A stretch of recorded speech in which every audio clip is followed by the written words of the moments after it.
그럼 일본 정부는 이 거대한 양의 방사능 오염수를 어떻게 처리할지 아직 최종 결정하지는 못한 것 같습니다.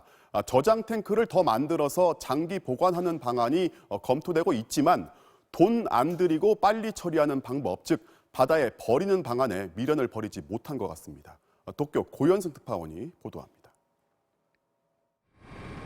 후쿠시마 원전에는 약 1,000개의 탱크에 115만 톤의 방사능 오염수가 저장돼 있습니다.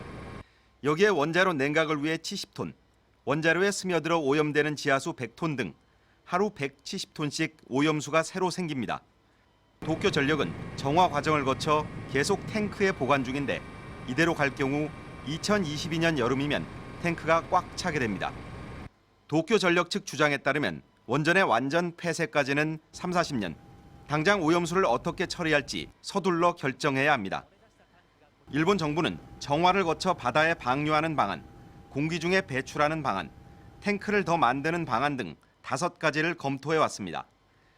지난 9일 열린 정부 자문위원회는 저장 탱크를 더 만들어 장기 보관하는 방안을 대안으로 우선 검토한다고 밝혔습니다. 후쿠시마 어민들이 강하게 반발하기 때문입니다. NHK 보도에 따르면 후쿠시마 수산물은 판로가 막힌 탓에 지난해 어획량은 참사 전에 비해 15.5%에 그쳤습니다. 하지만 일본 정부는 아직 결정하지 않았고 바다에 방류하는 방안도 여전히 포기하지 않았습니다. 바다에 방류하면 비용도 34억 엔, 기간도 7년 4개월로 가장 부담이 적기 때문입니다.